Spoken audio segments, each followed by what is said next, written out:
Welcome to a Wondercare podcast with me, Sheena Mitchell.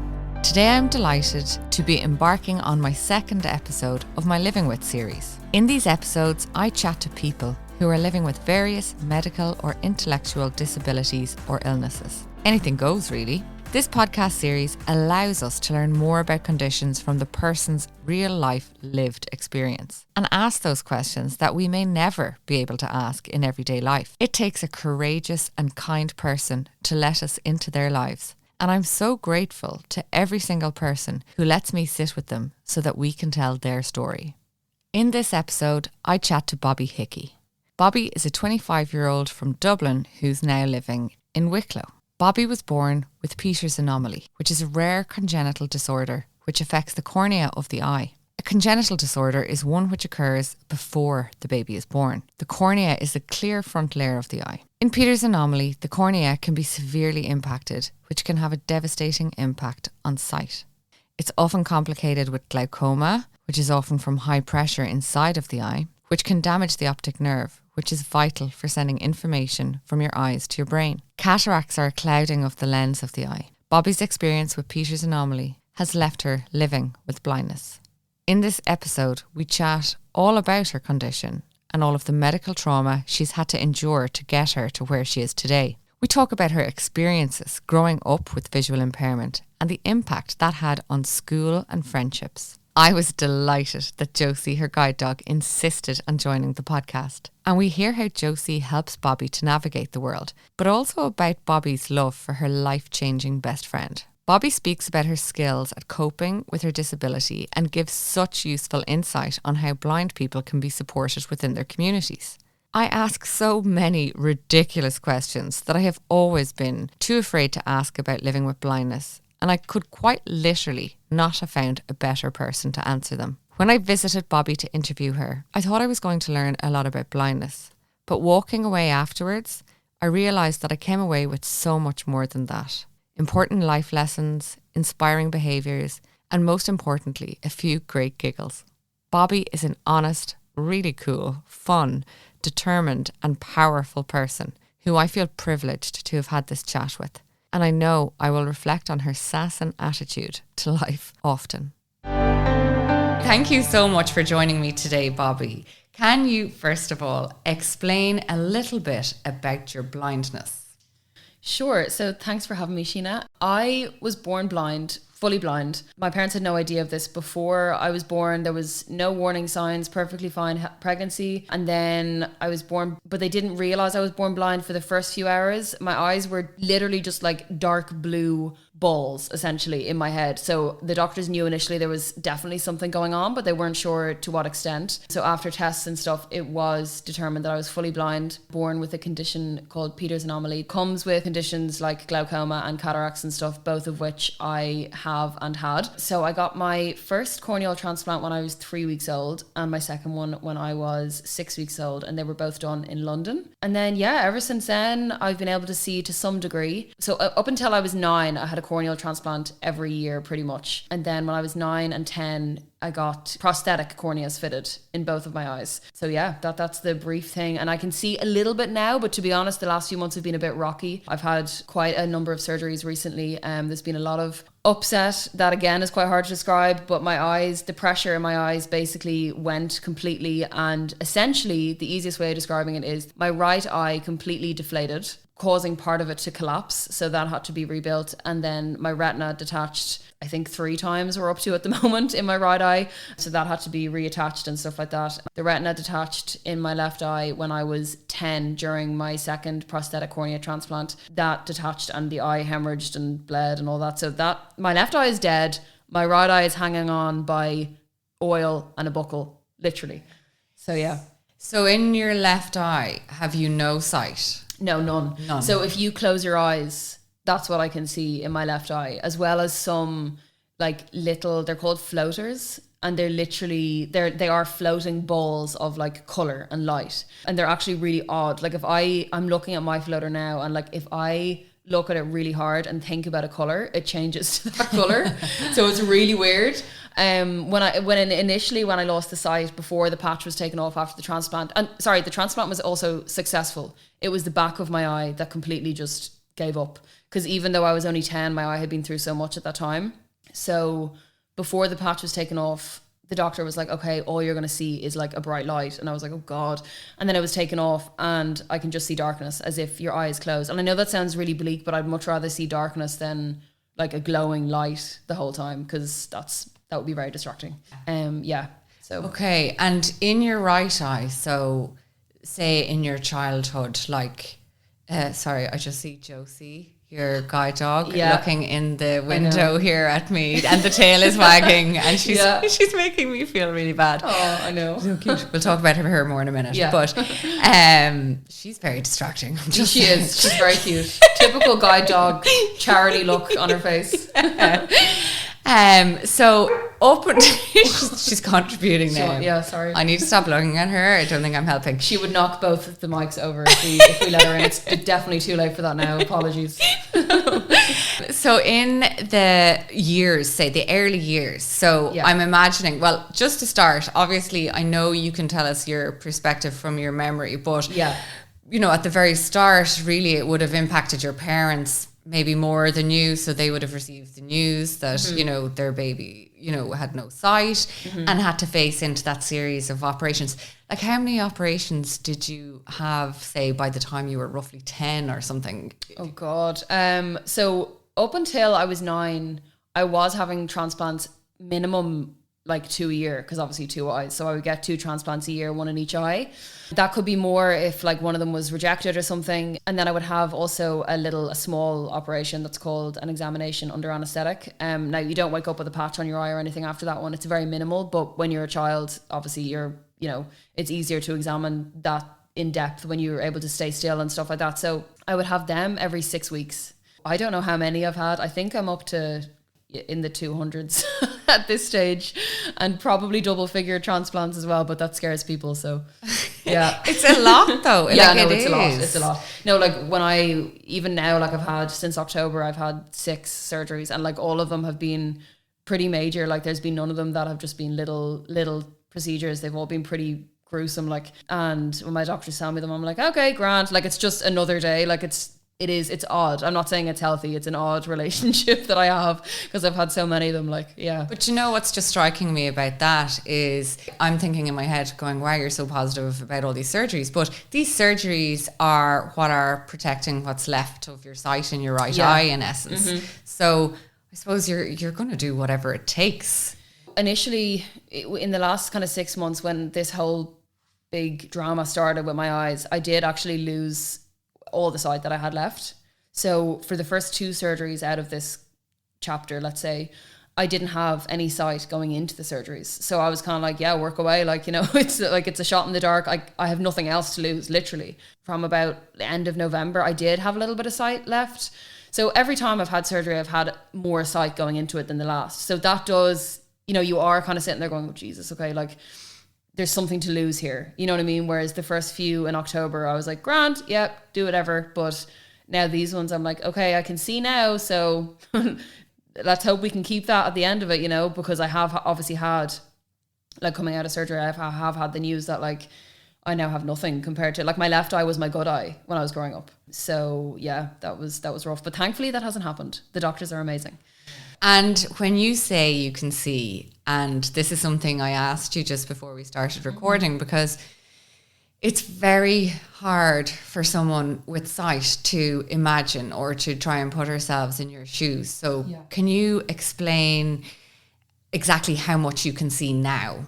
Yeah. So we'll just do one eye because that's all I have.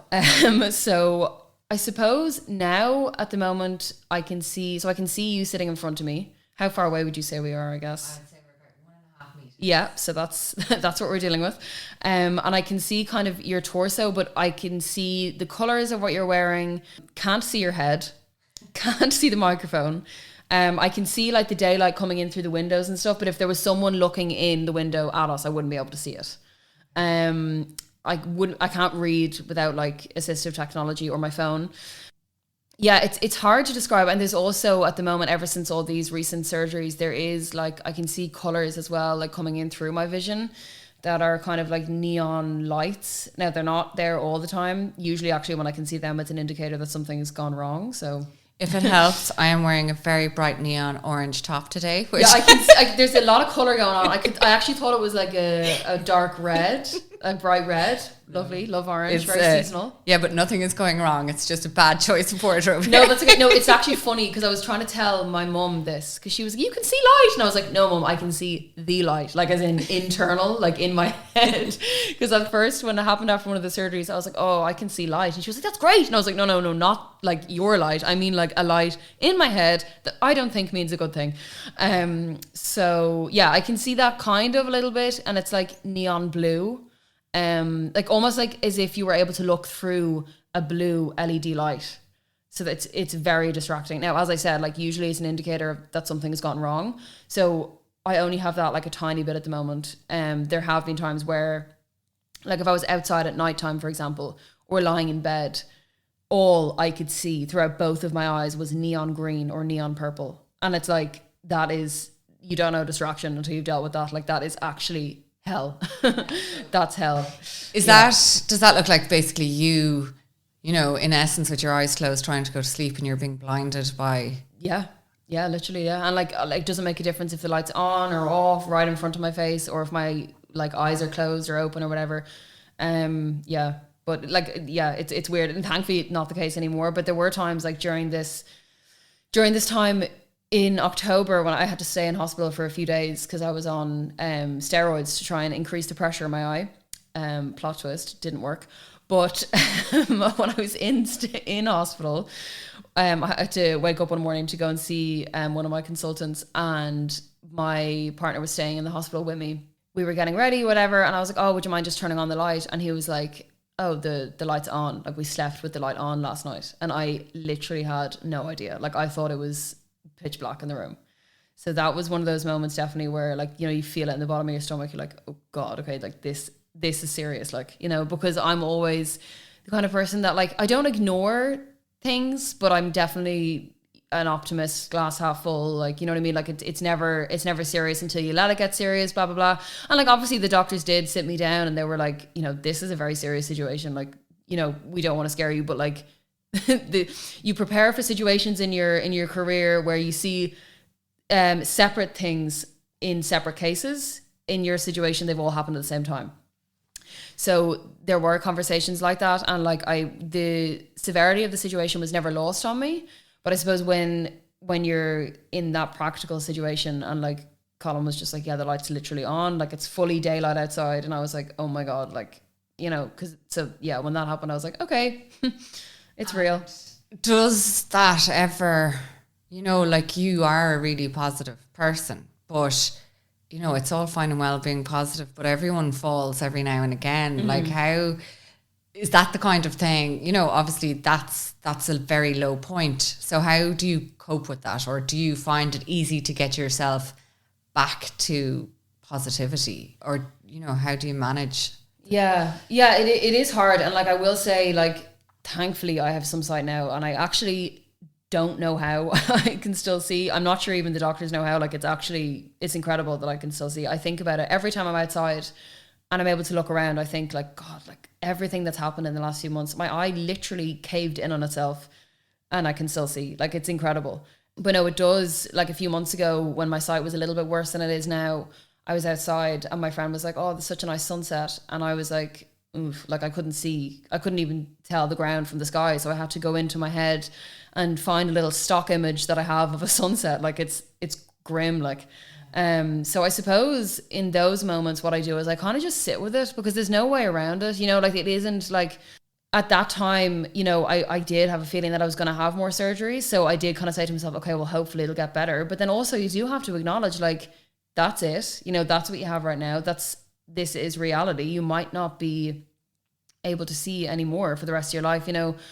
And I don't limit myself, but I do try to only do it occasionally. I kind of sit there and go, right, this is what you have, like, and just let myself feel the emotions, let the emotions come in and let the thoughts come in. And then I find when I let myself do that, I get bored or something else comes up and then I just move on. Do you know what I mean? And then you do have times where like recently I moved house. Don't recommend moving house in the middle of a medical crisis, but I had no choice. And we moved house, and the house is a lot better than the one we were previously living in, but it's a little bit further out from the town. So there's about a 25-minute walk to get into the town. So learning that walk was one of the hardest things like I've ever had to do. And my guide dog is incredible. Josie's like my best friend. She is amazing. Like I owe everything to her, all my independence, and like she's class. But we both found that really challenging because it was the only route that I've ever done that I have never seen properly with the sight that I had a few months ago. So I'm learning different landmarks. She's kind of getting used to my new level of sight. So there's a whole new level of learning going on for the two of us. And there was like 4 or 5 days where I couldn't leave my house unless someone was able to come and help me. And that was horrendous. Like that was really, really hard. And there was no real way around that. Those were just a really hard few days. And in those moments, I kind of thought to myself, I was like, how am I going to keep going? Why am I going to keep going? And the answer is because I have no choice, and I want to, because I want to be able to leave my house, because I want to be able to live an independent life. And it's really hard. Like there's no easy way about it. I didn't enjoy the process one bit. Like it was actually horrendous. Like whenever a car would pass me, I'd look at it and go, please. It was awful. It was really, really bad. But the only way that I kept going was I have no choice in here, because either I learn this route and I'm able to go and get my coffee in the morning, or I don't learn the route, and every time I want to leave the house, someone has to help me. And that's really annoying and a pain. So it wasn't easy, but that's just how you do it. You give yourself no choice and you say, do I want to do this? And if you really do want to do it, you will find a way to do it. You know what I mean? You won't let yourself stop. And there are hard moments where I'm like, oh my God, like all I wanted to do was like 2:00 in the afternoon, like sit there and do nothing for the rest of the day. And obviously that is fine. Like sure, this is our 3rd attempt trying to record this podcast, because in one of the days I was trying to learn the route and I got back home and I was meant to record this, and I was like, I'm just not, being open and vulnerable is really important. But when you're annoyed at the world, which I was that day, it wouldn't have been productive, if that makes sense. There's a difference to do it. And I was just like, I hate everything and the world is not fair and I can't go and get my coffee. And it wouldn't have been the same, but that was where I was that day. You know what I mean? So it happens, and you need to learn to, and something I'm learning as well is just to sit with it and to acknowledge it. And then, sure, I know the route now, so. And actually that's a really big takeaway point for me personally. And I'd say pretty much everyone listening, that's such an important life skill. You describing just sitting with it and actually allowing the emotions to wash over you, because you can waste so much energy on anger and frustration and anxiety and stress and worry. And of course, all of those emotions are allowed. Yeah. But if you just allow them in as well and actually experience them, so that then you are in a position to be able to grab the good ones when they come, I think. Yeah.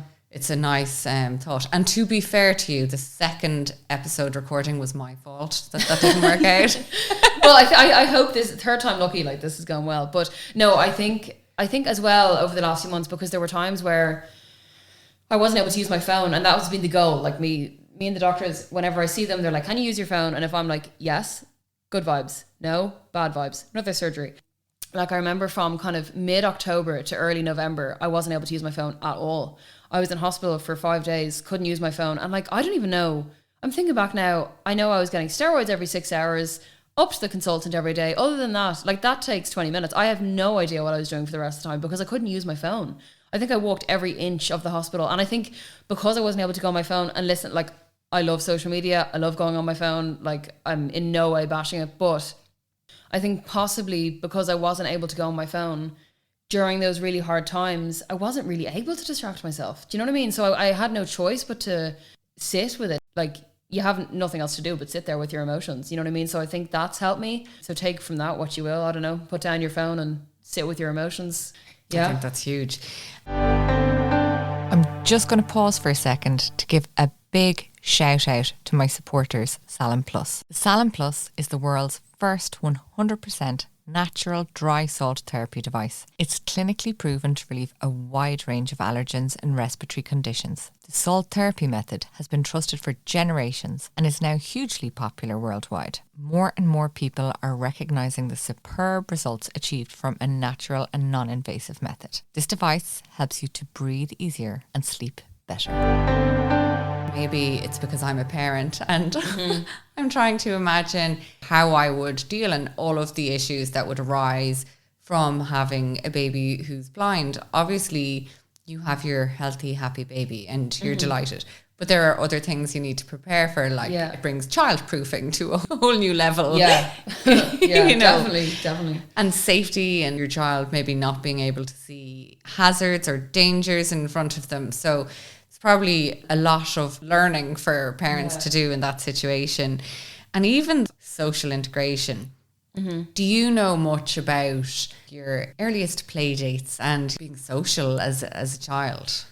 Probably my earliest play dates were with my neighbour, which, I mean, you know, you have your neighbours, you see them in passing and stuff. She's about my age, so I think my mum and her were friends already, and I think, you know, naturally gave birth around the same time. So I think that's how it happened. I'm not too sure, but I know in school, so you have to remember is I had 2 working eyes at the time, and they were both a lot better than the one I have at the moment. So I never was able to kind of do ball sports and stuff and like play chasing or whatever, but I would have been able to like pick up on more visual cues than I would have been able to now. So I suppose I'm speaking from a different perspective than what I'm living in at the moment. But school, I guess I'm very outgoing. I would talk to the wall if no one was around. So I suppose that's probably how it happened. I know like my parents and stuff, they've always just pushed me forwards. Like I don't know how they managed to find the strength to bring themselves forward and me forwards, and they never said no. They never didn't let me do something, because my condition isn't one where I had to limit myself to activity when I was younger. Different situation at the moment, but now I was slower to do things, but again, like I was never told no. I was never told you can't do it.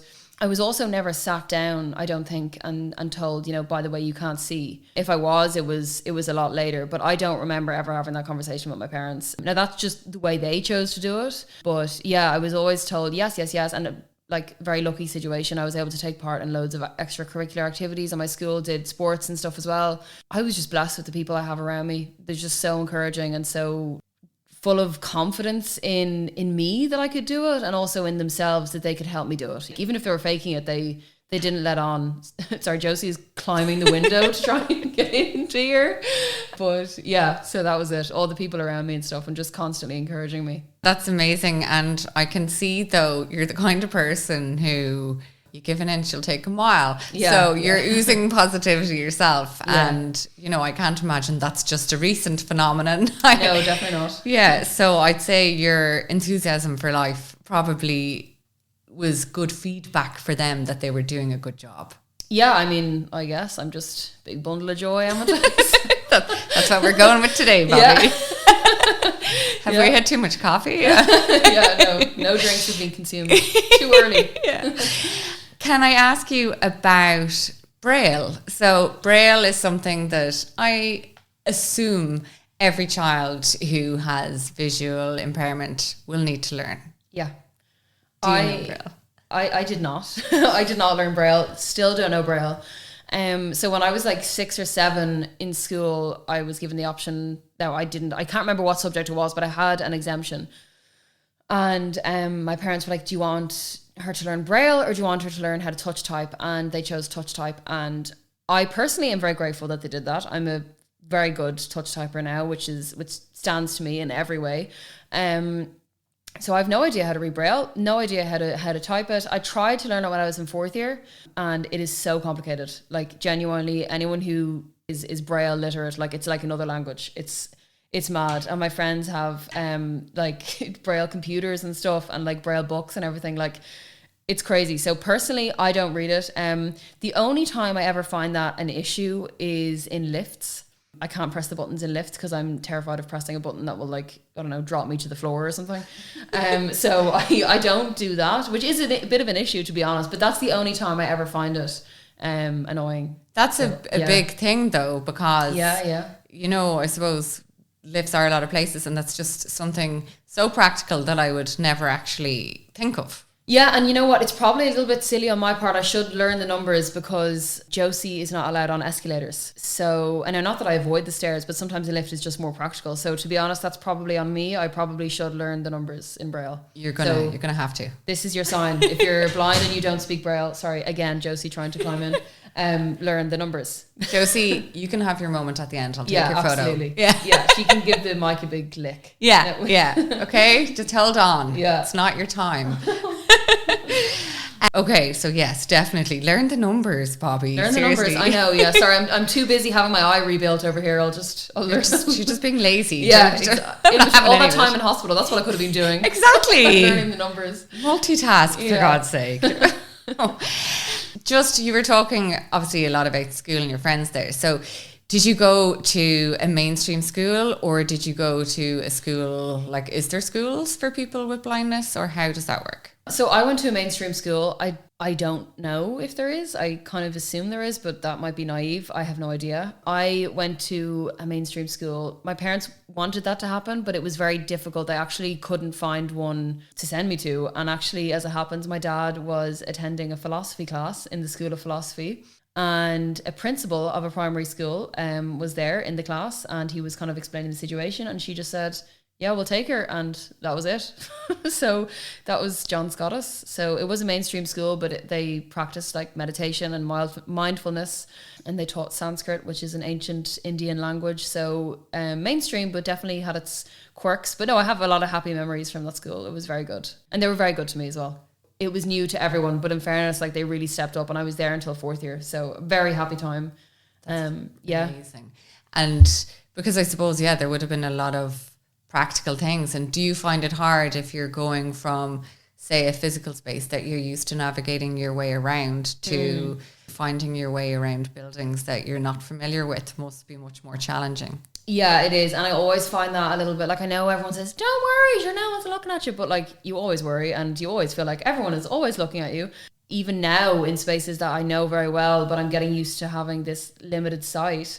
It's weird, like, because I always feel like I'm bumping into things, and Josie is better outside than she is inside, because when I'm in like a confined space, oh my God, sorry. She knows whenever I'm talking about her, she tries to come in.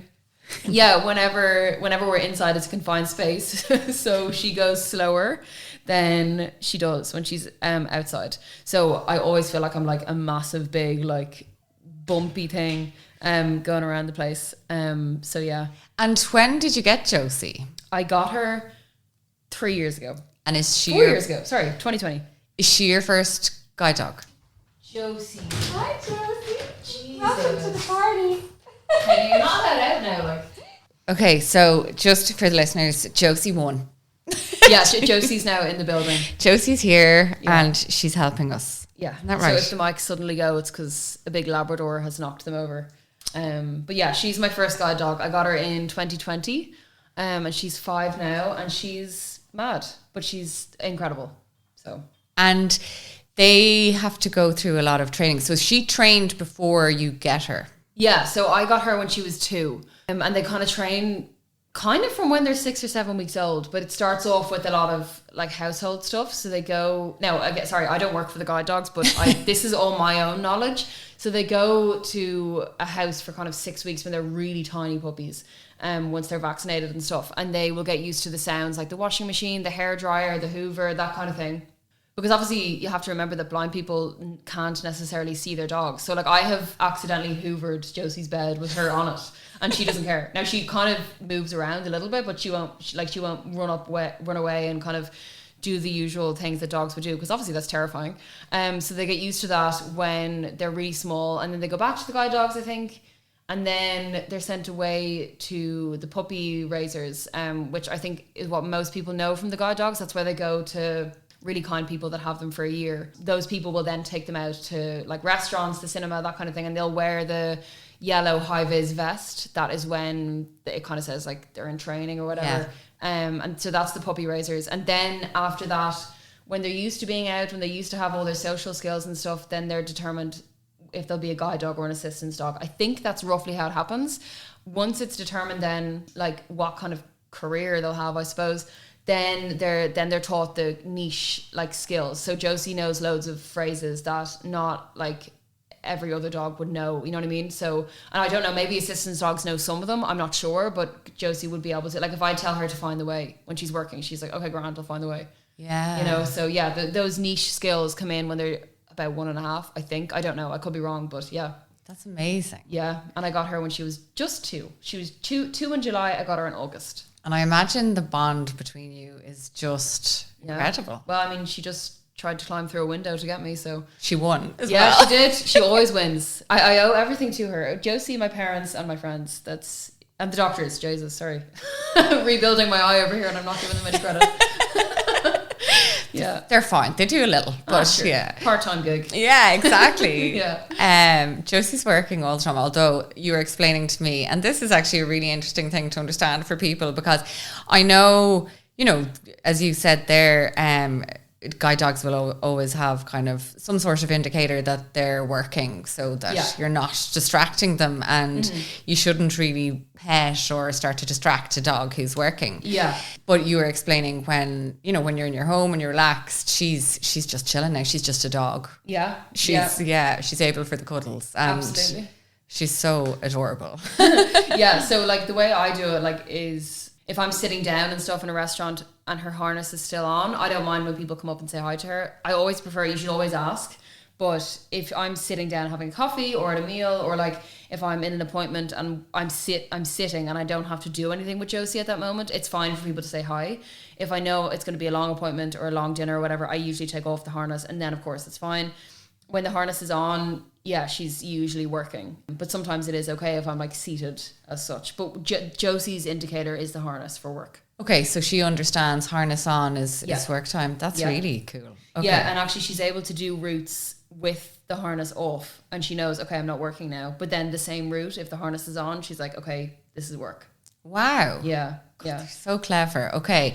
And when she's working for you, so if she's guiding you up a busy road, she's making sure that you're not kind of banging into obstacles. Yeah. Does she know about steps and paths? How does that work? Or so it's kind of confusing, because I think a lot of people have a perception that guide dogs think people are obstacles, but they understand like living to, you know, a stationary bin. So when people are walking towards Josie, she has the impression that, okay, they can move around me. And I don't know if this is the same for any other guide dog users, but Josie, like, she puts her head down and she plows through people. So I have had collisions in the past. Now, I don't know, maybe Josie could have helped me out. Maybe the other person could have helped me out. I'm not sure. But when it comes to steps and stuff and curbs, she stops at every step and every curb, because I give her a treat at every step and every curb. There's a difference between her stopping at a curb and her stopping when she's unsure of an obstacle on a path. For example, if she sees like a bin and a pole and there's a really narrow space that I can walk through to get past, she'll slow down and she kind of looks at me, but her body doesn't change. Whereas when she's coming to a curb or step, she slows down, looks up at me, and she pretty much sits in front of me until I give her a treat.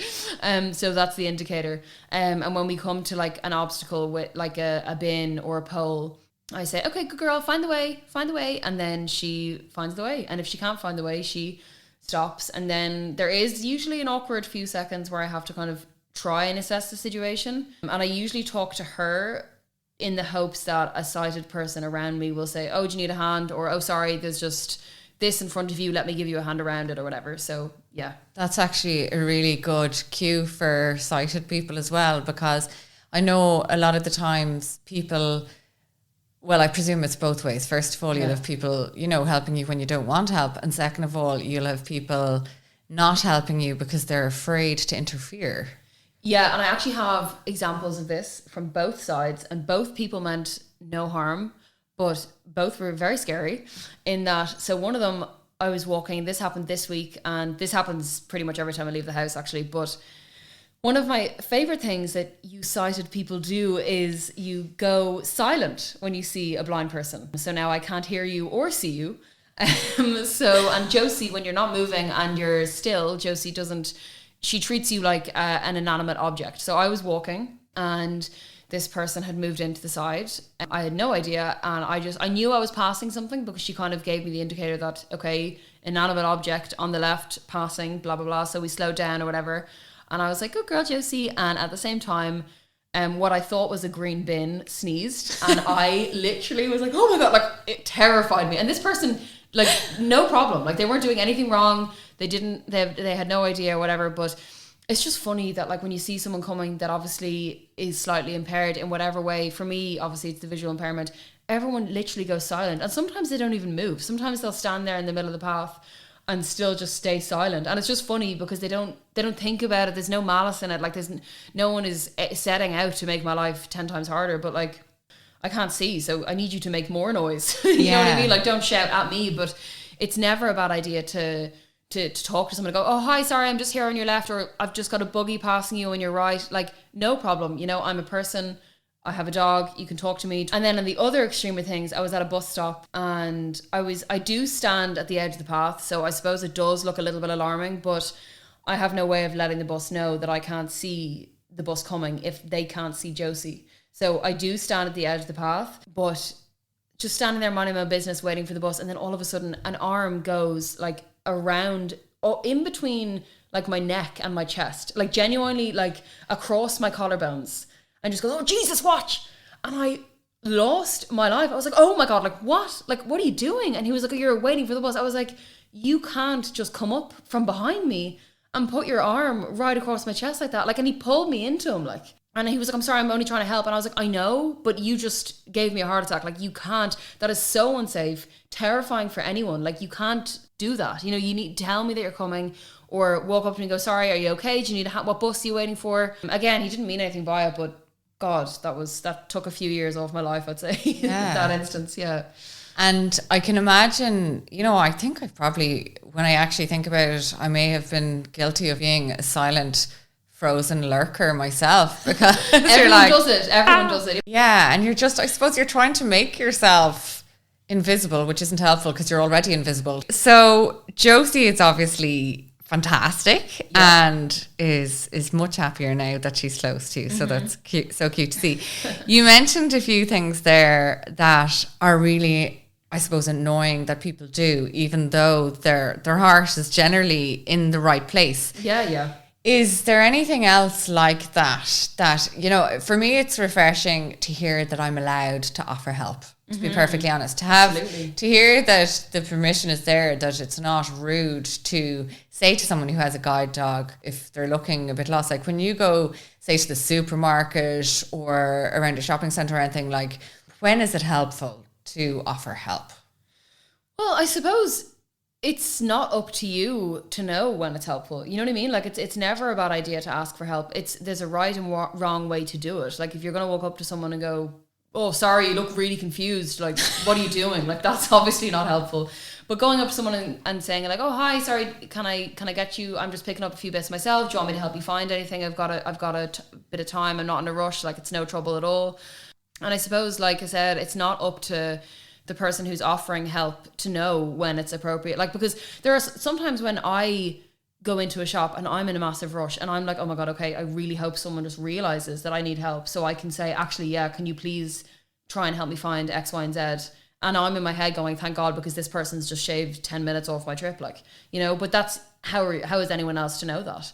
So it's always a good idea to offer help, and just in the most polite way possible. And remember, you're talking to the person and not the disability.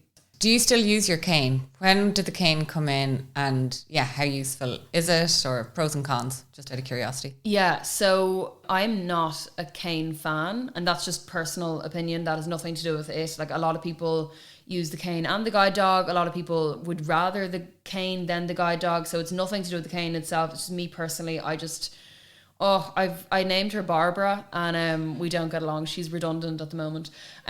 She's been taken over by Josie, who is a lot cuter than her, but I got her when I was 15, and I avoided. And then one day when I was walking in to do my junior cert, I got knocked down by a cyclist and ended up literally airborne, lost both my shoes, landed on my knees and my hands. And the cyclist, in fairness, fell over as well. Bike landed on top of him. And yeah, that was a big shock. And I remember I was actually going in to do maths paper 2, and I was like, okay, now I have to go in and do this exam. Like, what the hell? I just literally got knocked down. But like, when I think about it now, like, genuinely could see like less than 5% walking across a road in Donnybrook, like a busy road in Donnybrook. Like, what? You know what I mean? Like, it's mad. But anyway, so that was my avoidance at the time. And that was at a time in my life where I was not okay with my visual impairment, with blindness. Like, I thought blind, if you would call me blind, I would have taken it as an insult. Like, I was completely against it. Really didn't like talking about disabilities. I thought it was a really bad word, and it's not at all. But yeah, that was the time of my life. And I remember I came home and I was expecting, there was a sympathy from my mum. And when I came home, she was like, well, it's your fault. Where is your cane? And I was like, what do you mean? She was like, how was he to know that you couldn't see? And I was like, what the hell? So we ended up having a big argument, obviously. And she was right. But at the time I didn't know. And I remember her saying, like, if I see you walking out without your cane, I'll take your phone or whatever. Like, and we live in an area that, like, you would see me. Do you know what I mean? Like, it would be my luck. I would step outside and everyone and my mum would see me walking without my cane. So in fairness, I did start using it from that point, and it was my mum who got me over the edge. Well, my mum and that random cyclist. So I did use it from that point on. Yeah. Okay. If, like, presumably that is something that people need to step out of the way of.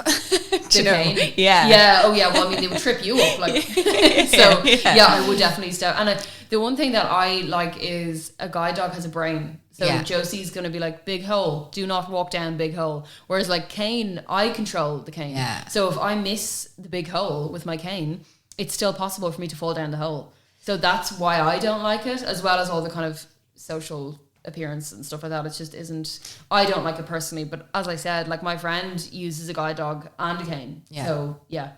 And I can totally get that. And it's easy to understand, especially if you happen to be an animal lover anyway. Yeah. Why, you know, you'd love having a little friend too. Absolutely, yeah. It is a responsibility though. Like, she is a dog. You know, when she's not working, she has gastroenteritis, so she has her special food. She's a celiac, so she's all these things other than a guide dog. So yeah. Okay, and obviously we're talking a lot today about technology. When you say you're using your phone, can I just ask, can you see your phone?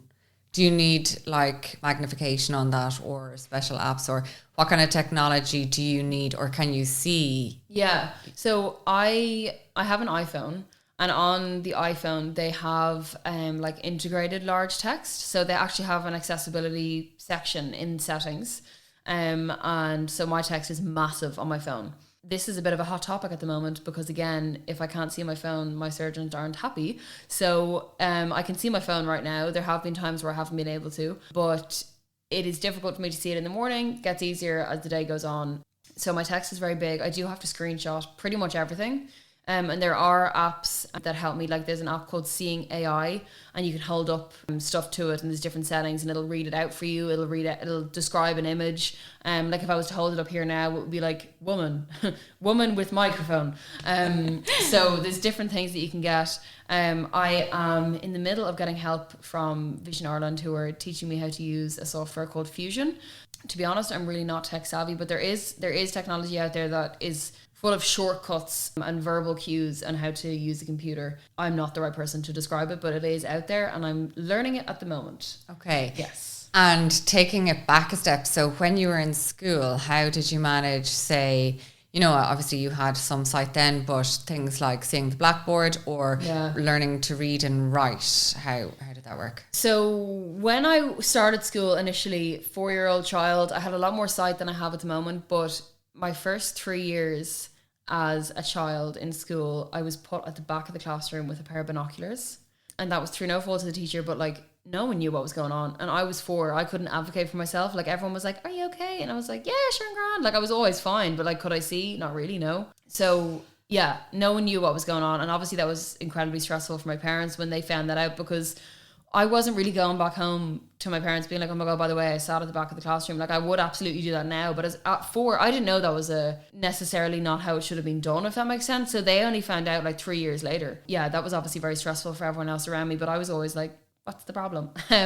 But yeah, so learning how to read and write was a struggle. When I was 10 in 5th class, I got a massive screen called the Eclipse.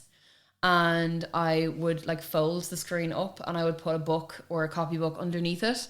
And I'd be able to see like my hands and stuff, which actually is disgusting now that I think about it, because I used to bite my nails.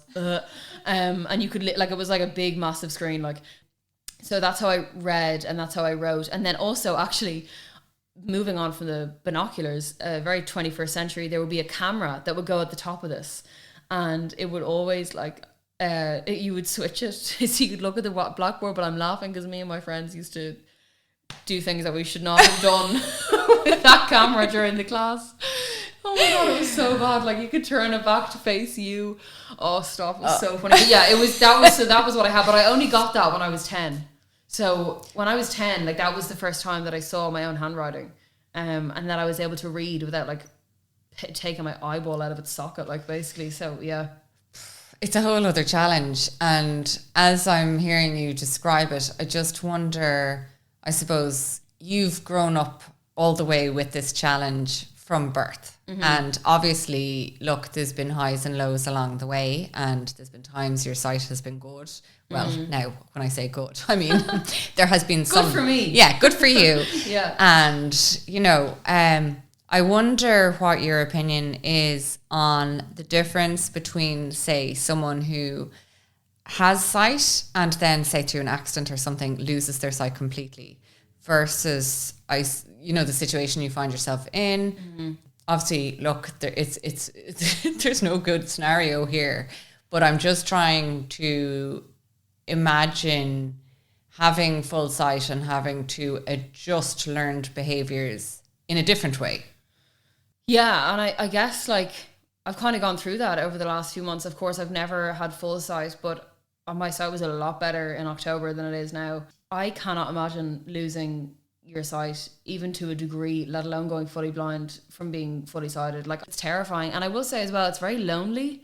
Like, I was always around people. I was never left on my own, but, like, not being able to see you, there is this other world that you have in your head. Of course, everyone has their own voices in their heads, but when you can't see and you have to make up your own surroundings, like, it's a very isolating thing. And I remember, like, sitting in the hospital, never being alone, but also being really lonely at the same time. And it was just terrifying because you can't describe it to people, you know, like, it's really odd. But on the flip side, depending on your situation, for me personally, it didn't affect my health, my, like, you know, my well-being and stuff. And I remember sitting down, like, having it was a very serious conversation after the first surgery. I'll never forget it. Like, it was one of the most tense 45 minutes of my life.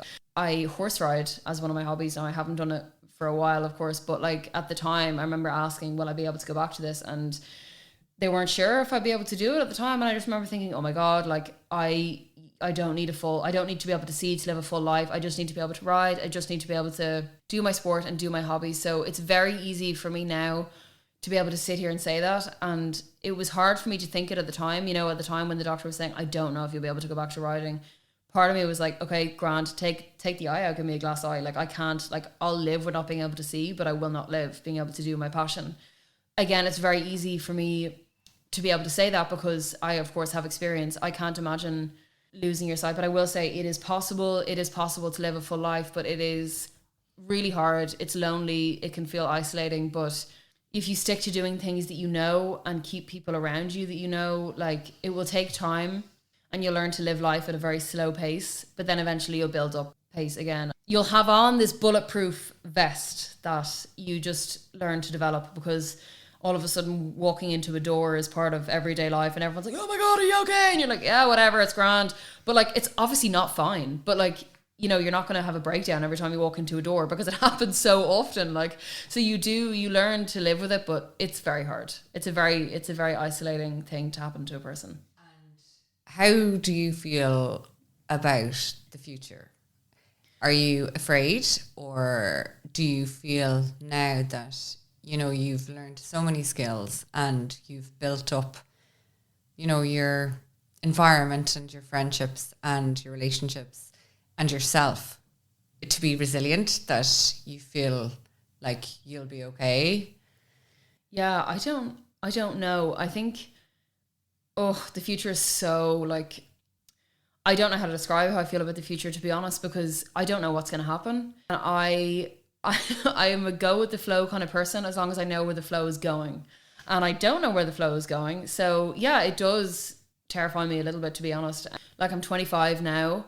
Will I be able to see by the time I'm 30? Like, I don't know. And what kind of is more terrifying is the doctors don't know either. I was to ask them, do you think I'll be able to see in 5 years? They will look at me and go, I don't know. And that's nothing to do with them. And I'm okay with them doing that because it doesn't make them any less. But am I okay with that being the reality? Like, not really, to be honest. Like, I have oil in my eye at the moment, keeping my retina in place.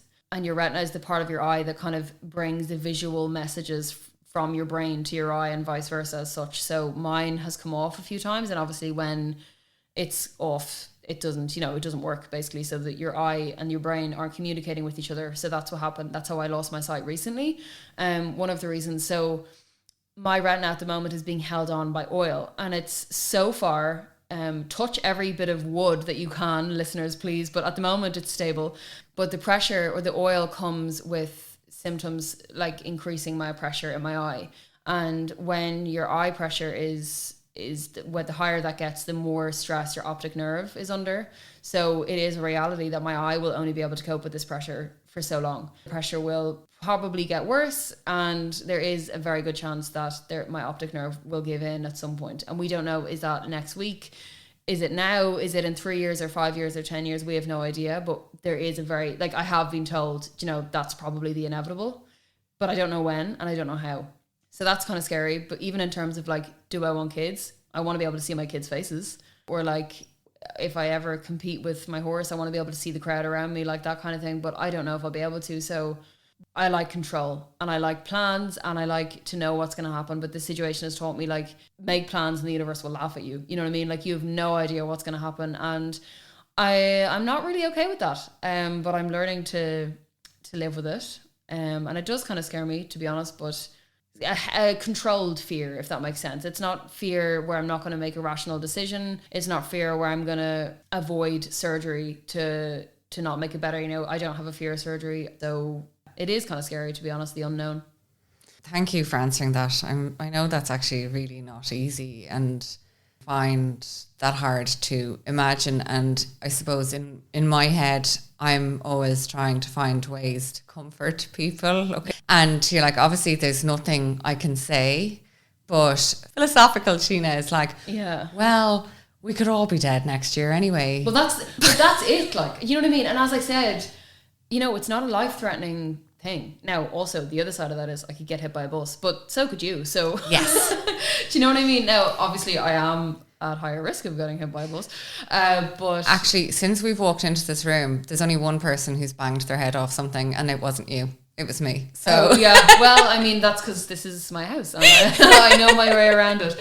But yeah, no, like, obviously, like, there is the side of it that, like, unless the universe is really cruel and life is unfair, I'm not going to die because I'm visually impaired. Do you know what I mean? So, and that will scare some people, and that a lot of people won't find that comforting. And there are also people that aren't as lucky as me that do have illnesses and that aren't in my situation. They can't sit back and go, oh, well, I'm not going to die because of, whatever I have. But luckily and thankfully, I'm able to say that, and that helps me. Because as I said, when the doctor was like, I don't know if you'll be able to ride, I was like, okay, well, I can't live then. Like, do you know what I mean? I need to be able to do my hobbies. But I don't say any of this like lighthearted. Like, it's very difficult, but you do learn to deal with it. And I think as well, like, I probably come off as very like nonchalant about these things and very lighthearted, but it's just my life. I'm used to it. But it is hard. It does affect me, but I suppose I have a very dark sense of humor, and that is what gets me through. But the severity of situations isn't, like, it's never lost on me. But, like, would you rather laugh or cry? Do you know what I mean? So both are healthy at times, but I would rather laugh. Yeah. And I can understand that. Yeah. And on that note, again, not that any of this is funny, but hilarious. This is the podcast of lols. Yeah, it's a comedy podcast. Watch out, Joanne McNally. Oh God, you should get her on. Find a reason. I'm to like, get her on. living with. Living with. Didn't she get Botox? Botox In her knees? Didn't she get? Yeah. And I know, sorry, this is a totally random tangent, but she's doing that Avril Lavigne podcast at the moment. So I'm maybe living with a love of conspiracy theories. Yeah. Yeah. There you go, Joanne. Get in touch. Are you listening? Oh my God. Imagine. Putting it out there to the universe. Yeah. Okay, so one thing that struck me when I was trying to rack my brains about what would be difficult if I had no sight. And one of the first things that struck me was clothes shopping. Yeah. Like, there's just so many levels on which this is difficult. So first of all, obviously, you know, if you can't see the clothes, I'm thinking in a vain level about what if someone makes me wear something hideous, you know, like... Yeah, no, it's practical, like. Yeah, and how do you see the sizes on clothes? And how, like, do you go off texture? And obviously I know you can see some colour, but I presume you need to have a very trustworthy shopping buddy. Yeah, like, so I have to, this is just again my personal opinion or experience, but I have to be okay and ready to talk to people every time I leave the house. I can never leave the house and not talk to someone. So when I go shopping, I first of all always try and do it online, but at the moment that's not really possible for me. So I usually go with my mum or like one of my best friends who knows my style, who knows like my insecurities and who knows like my fit on things, if that makes sense. Now obviously I also know what I like and what I don't like. So if I'm looking for skinny jeans, if I'm looking for baggy jeans, like that helps. Of course it does help that I can see some color, but it is like a lot of it is relying on other people, to be honest, because if someone doesn't point something out to me, I'm usually not going to notice it. Now there are times like when I'm feeling on the rack and stuff like that, like I can pick out things myself, but I'm not going to be able to look around the shop. I can't do a big scan of a shop. So a lot of it is trust in who you're with. And if I'm on my own, to be honest, I've never gone clothes shopping on my own. Yeah. I do it online, and I need to ask for help in those situations sometimes as well. And in that case, I'll just screenshot, send the girls a picture, be like, do we not like, what are we thinking?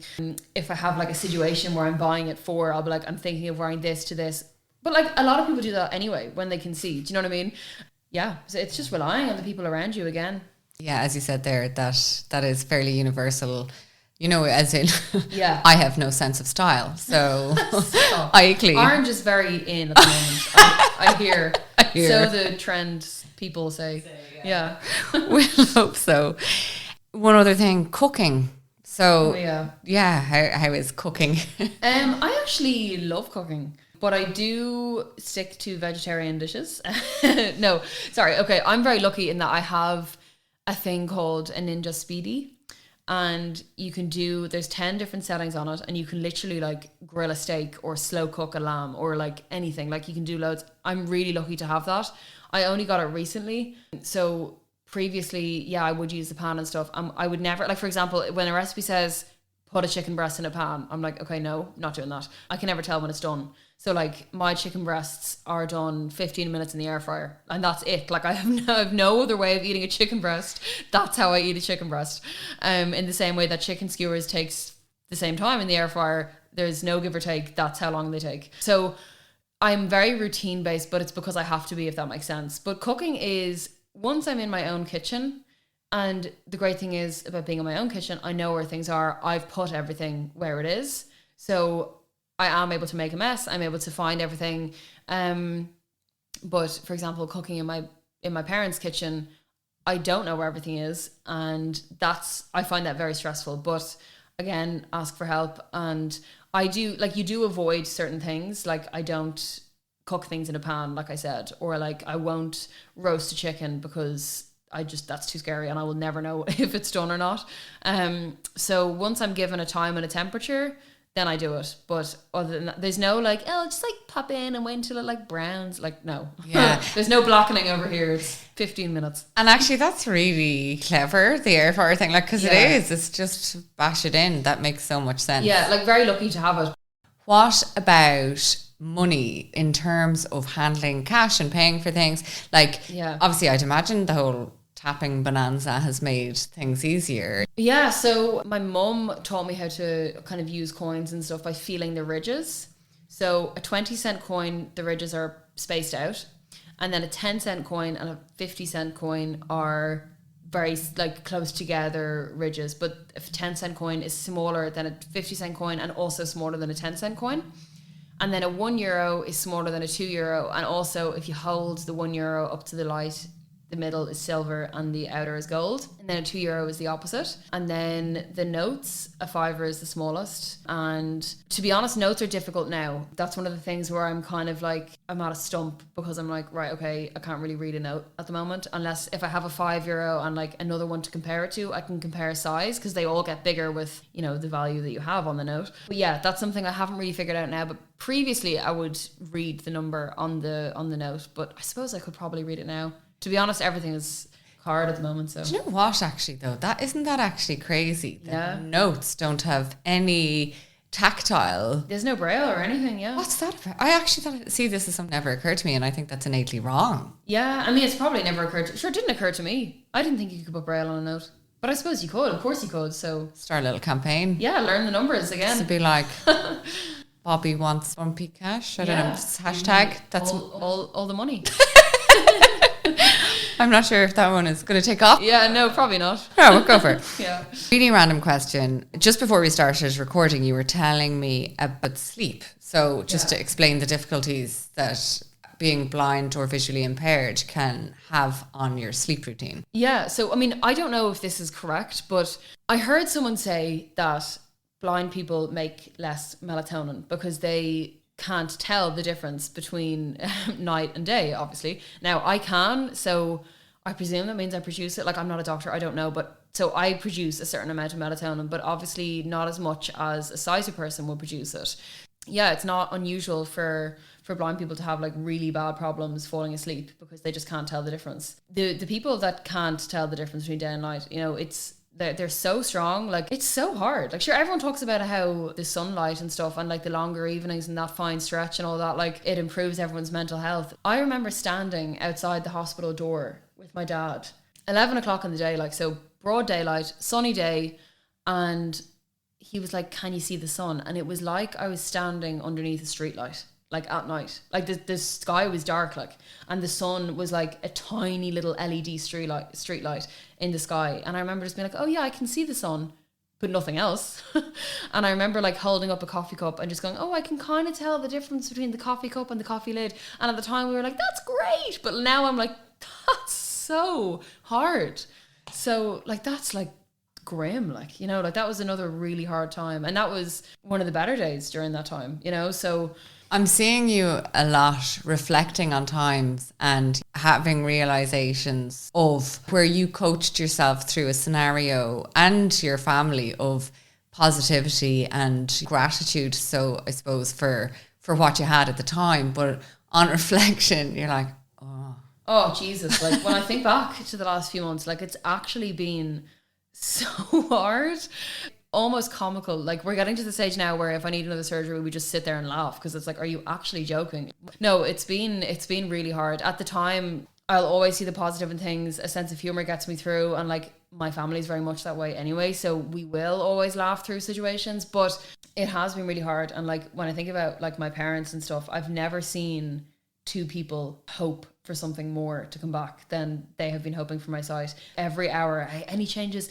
Can you see anything else now?" And it got to the point where I was like, "Yeah, it's all come back," and they were like, "Oh, shut up, Bobby," because they just hoped and hoped and hoped, and like I hoped as well, of course, but like it's when you're the one going through it, like, and you're able to like literally see what's in front of you, and you're kind of like, okay, well, it's been this way for this amount of time, so that either means this is it or I'm having another surgery. So at the time, we were all still hopeful that it was going to come fully back. You take what you can in those situations, but it doesn't make it any less difficult. Like at the same time, like when I was looking around and going, "That's so good that I can see that," I was also like, "Oh my God, that's all I can see. Are you joking?" Random question number 348. Yep. Dreaming. So I know you've had some sight. So when you're dreaming, do you see as a fully sighted person, or are your dreams a carryover of what your day-to-day sight is like? So at the moment, my dreams are what my sight used to be, if that makes sense. So I've never dreamed as a fully sighted person. I wish I could, because then I could be like, right, well, sure, I'll just memorize what that road looks like and I'll just drive down it tomorrow. But unfortunately, I can't do that. So my dreams are as I saw kind of this time last year, if that makes sense. And you know what's actually really weird? So they're probably going to find this really odd if they're listening, but basically the two surgeons that I met, so odd to say out loud, the two surgeons that I met in October, I had never met previously before, but judging on their voices and their kind of demeanor and I don't know, just their being, like they're probably like, what the hell? But you kind of take everyone in, like when you meet them, of course, even if you can see, you do it. But I had an idea of what they both looked like and I couldn't see them. And then when my sight came back, and I saw them. They're literally like, are you joking? And I went into the room and I could see them both. I was like, oh, I was right. Oh, that's really funny. Isn't it so? So sorry. But that's actually, no, for a minute there, yeah. I thought you were going to end with, and I was really disappointed. Oh, so. Yeah. And I was so disappointed. None of them were holding a magic wand. What the hell? Yeah, but no, they're probably like, okay, that's really weird. But yeah, no, I was, because you hear them speak and they have their body language and like, obviously they're surgeons, so they're very serious and they have a way of, I don't know. No, I will say the one thing that I did get wrong is that I picture them both in scrubs the whole time and they wear suits. They're very well-dressed individuals. But yeah, so that could be changed. Just yeah, I mean, put on the scrubs, like yeah. Make the dream a reality. Where's the Grey's Anatomy scrub cop? Like, yeah. Can I ask you? Actually, you mentioned TV. So, you know, you have some sight and basically explain to me, how does watching TV work? Does it work? And do you know as well if people who are fully blind will watch TV in the same sense in terms of listening, or is that enjoyable to watch TV without picture? Yeah. So I guess like everything, like I can see a little bit of what's going on, so that obviously helps. But the most effective way for me to watch TV is on my phone, because I can hold it really close up to my face and then I can see more. And also I'm not going to be able to fall asleep holding my phone, and if I do, I'll know about it because I'll drop my phone. If I watch TV, say like whenever my friends like want to have a movie night or whatever, I have to sit there on my phone, because if I just watch the TV from kind of, even if I'm close, like they're really good, they'll put the TV up really close so I can see it, but it's never going to be the same as on my phone. Like when I tell you I have it close, it's like in my head. So you're never going to be able to do that with the TV. So even when I'm watching TV with people, even if it's really close up, I always fall asleep. I can't, because my brain doesn't have anything to concentrate on and it's really exhausting listening. So I never make it through a movie. So series are the way to go with me personally, or a documentary or whatever. But I find it very hard to watch TV that's not on my phone, but I can't do it. And also there is audio descriptions in Sky and everything that are good. It's not on everything, I will say. I don't think it's on the Harry Potter series, which is unfortunate. But yeah, for me, it's okay. Like, it's not my favorite thing to do with people, but yeah, it's doable. Podcasts are obviously amazing. Oh, we love podcasts. That's here. What we're doing. Yeah. But in general, now I'm just actually on a total tangent, but I actually love listening to like podcast series. And podcasts are great. Yeah. So there's so many other ways to enjoy, I suppose, media. Yeah. And also like audiobooks and stuff. And as well, like TikTok is great. Like you don't necessarily need to be able to see, you know, I'm sure it'd be lovely to be able to see what's going on, but I can't usually. Like when someone's like doing like a grocery haul, like I'm like listening to what they're getting, but I can't see what they're getting. Do you know what I mean? But like, I'm just saying that I've never been able to see that. So I don't know, like I'm sure it'd be lovely, but like also I'm technically not really missing out on anything because I've never been able to do it. So it's always been the way for me. I just scroll. Now I can see more than I could a few months ago. Probably a lot that you're better off not seeing, to be perfect. I suppose. I remember talking to someone once, like who has full sight, and I was like, can you see the individual leaves on the tree? Like as we're walking past, I was like, can you look at a tree and see the individual leaves? Or like when you're like walking down a corridor and you see a notice board, can you see every bit of writing on the notice board? And they were like, well, yeah. And I was like, that is so distracting. Like I can see the tree. I can see like if a tree, you know, has no leaves on it, I'll be able to see some of the branches, but just the really thick ones. Do you know what I mean? Like I won't be able to see the individual like twigs. And then if a tree has leaves, I can see like the darkness of where the leaves are. Sometimes I can tell the color, sometimes I can't. If I'm walking past a notice board, I can see like white sheets of paper. If I'm up close, I'll be able to see like the pink and the white ones or whatever, but I can't see the writing. Like they all look blank to me unless there's like a picture on it. Like, I'd say that's so distracting to be able to see all that, you know what I mean? But more than you'll have to try to block out some of the sounds exactly. in the cinema, I suppose. You know, you don't read everything you come past either. Yeah, of course, yeah. Like, the only time I wish I could read, like the only time where I'm like, oh, for God's sake, like that's so annoying, is when I'm out for dinner and I can't read a menu. Like, that's so annoying, because sometimes someone will be reading me on a menu and they're like if it's someone that I'm not out with regularly, they might not know that I see fish as friends and not food. So they'll read out all the fish and I'm like, oh, like I don't want to be like, can you just like skip the entire section? I don't want to be rude or whatever. So then they have to read out the whole thing and I have to listen to the whole thing. And so that's the one time where I'm like, oh my God, this is so annoying. But obviously people are trying to help. But yeah. All of these little things. Yeah. Is there anything else that you think sighted people should be aware of to be less annoying and to be more supportive? God, like my biggest thing is just always talk to the person and not the disability. It doesn't make you any less to have a disability, like any disability, not just visual impairment. You go through different things in life, and everything you go through leaves you with more life experience. One thing I find funny, as we spoke about people going silent when you walk past them earlier, sometimes it's happened to me. Now, this isn't ever one, to be fair, but it has happened to me in the past where I'll be talking to a sighted person and they'll talk to me, like they'll put their face really close to mine and they'll talk to me so loudly. And it's like, the problem is with my eyes. Like, I don't hear through my eyes. You know what I mean? Again, they're trying to be helpful, but they just don't realize that they're doing it.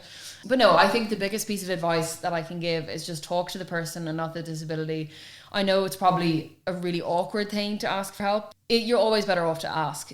Like, a lot of people are scared to say the wrong thing. A lot of people are scared to offend, but saying nothing is saying the wrong thing. If you're really rude to someone, they'll either ignore you or they'll let you know. So I would always just be polite, talk to the person and not the disability. And also as well, if you're curious about it, ask. Like, if anyone ever sees me, you can ask. One of my favorite things actually is when I'm walking past a parent with a child. I remember I walked past a dad with his kids and he was like, oh guys, like this dog is a superhero and she helps this lady to like move around obstacles because she can't see very well. The dog helps her move away from like bins or poles, or the dog will slow down so the lady doesn't hurt herself. And I was just like, oh my God.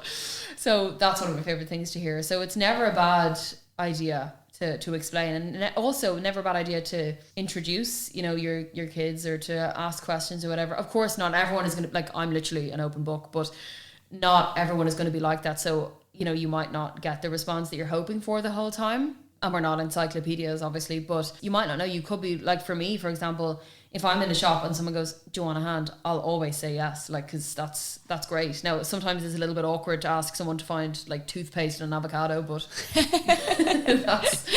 that's so funny. Like, there's this one shop in Wicklow that I go to that I can never find things. And I was looking for jalapenos and crisps. And I was like, that just sounds so odd, like saying it out loud. You always have to say you're shopping out loud to people. Like, it makes you think about what you're getting, you know? And also they're like, do you want the multi-pack or the single? And you're like, maybe the single, but also the multi-pack. Yeah, like, I actually want the multi-pack, but I don't ask you. Yeah. How big is the single?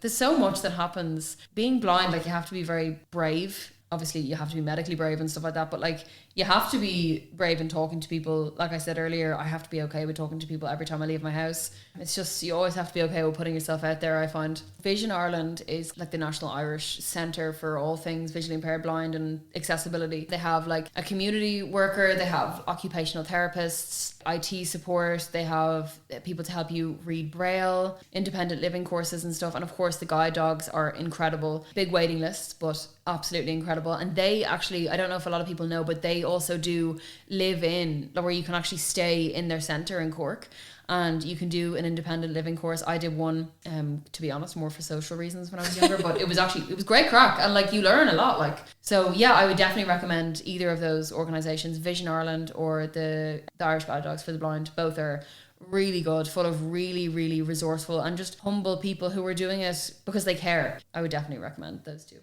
Thank you so much for that. And thank you so much for talking to me today, because honestly, this whole series is about breaking down barriers and letting people, through me, ask all the questions I suppose we want to know and are maybe afraid to ask, or maybe just we don't understand certain conditions and what the reality of living with them is like. You have been actually such an amazing advocate for people who can't see fully. And it's really been hugely insightful and actually humbling. And your dark wit is... I leave people very awkward sometimes with that. I have to say I like it. Like it a lot. This is such a good series that you're doing because it's so important to have these conversations, and for people that don't have disabilities to be talking about it, that do have disabilities to be talking about it. We should all be talking about it, and I think the more we do, like, the less kind of stigmatized it'll become. So it's so refreshing to hear. Hopefully people are interested, and it's great to hear it becoming part of the normal conversation, you know. So thanks for doing it. We all have fear of the unknown, and Yeah. I'm very lucky to have found someone like you who's so open and brave and willing to explain. So thank you so much, Robbie. It's been great. Thanks for having me.